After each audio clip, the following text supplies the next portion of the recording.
আসসালামু আলাইকুম everyone, easy Bangla রেসিপির আরও একটি পর্বে আপনাদের সবাইকে জানাচ্ছি স্বাগতম। আমরা সবসময় আলু দিয়ে গরু মাংসটা রান্না করে থাকি, কিন্তু আজকে আমি আপনাদেরকে কাঁকড়া দিয়ে গরু মাংসটা রান্না করে দেখাবো। এটা খেতে অসম্ভব ভালো লাগে। এটা চট্টগ্রামে খুবই পপুলার একটি খাবার। আপনারা বাসায় অবশ্যই ট্রাই করবেন। আশা করছি আপনাদের কাছে ভালো লাগবে। চলুন তাহলে শুরু করি। আমার এইরকম নিত্য নতুন রেসিপি পেতে আমার চ্যানেলটি সাবস্ক্রাইব করার অনুরোধ রইল। সাবস্ক্রাইব বাটনে একটি ক্লিক করুন, বেল আইকনে একটি ক্লিক করুন। এখন আপনি আমার চ্যানেলের সাবস্ক্রাইব মেম্বার। আমি যখনই নতুন ভিডিও আপলোড করব আপনার কাছে নোটিফিকেশন চলে যাবে।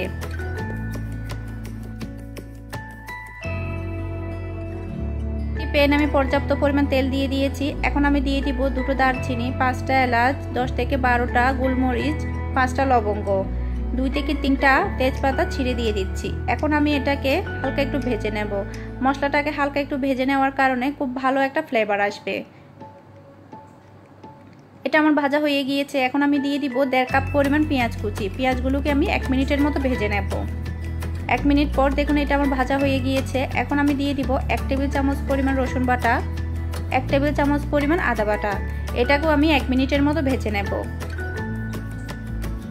এটা আমার হয়ে গিয়েছে। এখন আমি দিয়ে দিব 1 টেবিল চামচ পরিমাণ মরিচের গুঁড়া, 1 টেবিল চামচ পরিমাণ হলুদের গুঁড়া, 1 টেবিল চামচ পরিমাণ ধনে গুঁড়া, 1/2 টেবিল চামচ পরিমাণ জিরে গুঁড়া, 1 টেবিল চামচ পরিমাণ গরম মশলা গুঁড়া, 1 টেবিল চামচ পরিমাণ লবণ। খুব ভালোভাবে মিশিয়ে নিচ্ছি।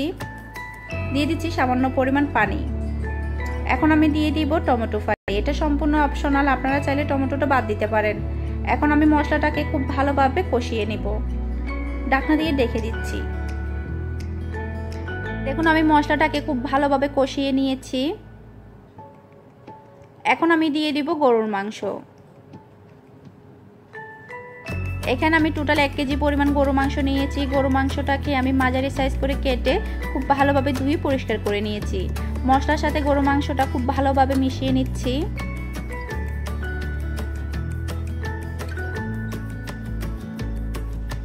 এটা আমার মেশানো হয়ে গিয়েছে। এখন আমি ঢাকনা দিয়ে ঢেকে দেব 5 মিনিটের জন্য। 5 মিনিট পর আপনারা দেখতেই পাচ্ছেন মাংস থেকে যথেষ্ট পরিমাণ পানি বের হয়ে গিয়েছে। এখন আমি মাংসটাকে খুব ভালোভাবে কষিয়ে নেব।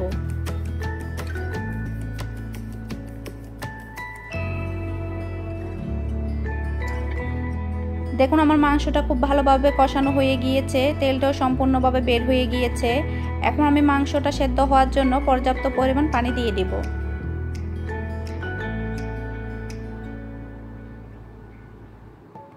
খুব ভালোভাবে মিশিয়ে নিচ্ছি। এখন আমি চুলাটাকে মিডিয়ামে রেখে মাংসটাকে 80% পর্যন্ত সেদ্ধ করে নেব। ঢাকনা দিয়ে ঢেকে দিচ্ছি। আমি মাংসটাকে 80% পর্যন্ত সেদ্ধ করে নিয়েছি। এখন আমি দিয়ে দিব কাঁকরোল। কাঁকরোলটাকে আমি লম্বা করে কেটে নিয়েছি। এখানে টোটাল আমি 5টা কাঁকরোল নিয়েছি।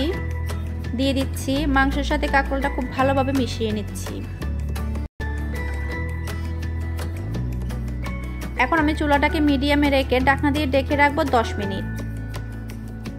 10 মিনিট পর কাঁকরোলটা খুব ভালোভাবে সেদ্ধ হয়ে গিয়েছে। এরই মধ্যে মাংসটাও 100% সেদ্ধ হয়ে গিয়েছে। এখন আমি দিয়ে দিব কয়েকটা গোটা কাঁচামরিচ। কাঁচামরিচটা দেওয়ার কারণে ভালো একটা ফ্লেভার আসবে। এখন আমি ঢাকনা দিয়ে ঢেকে রাখবো 5 মিনিটের জন্য। 5 মিনিট পর আপনাদেরকে সার্ভ করে দেখাচ্ছি। তৈরি হয়ে গেল খুবই চমৎকার এবং মজাদার সাথে গরু মাংস দিয়ে কাঁকরোল। যারা ডিফারেন্ট কিছু খেতে চায় তাদের জন্য এটা খুবই বেস্ট। আমার পছন্দের তালিকায় এই খাবারটা অন্যতম। আমার কাছে খুবই ভালো লাগে। আশা করছি আপনাদের কাছেও ভালো লাগবে। আপনারা বাসায় ট্রাই করলে বুঝতে পারবেন এটার টেস্টটা কেমন। আমার রেসিপি যদি আপনাদের কাছে ভালো লেগে থাকে লাইক, কমেন্ট এন্ড শেয়ার করে ফেলুন এন্ড সাবস্ক্রাইব করে ফেলুন। আরও এক নতুন রেসিপি নিয়ে হাজির হয়ে যাব। সে পর্যন্ত ভালো থাকবেন। আল্লাহ হাফেজ।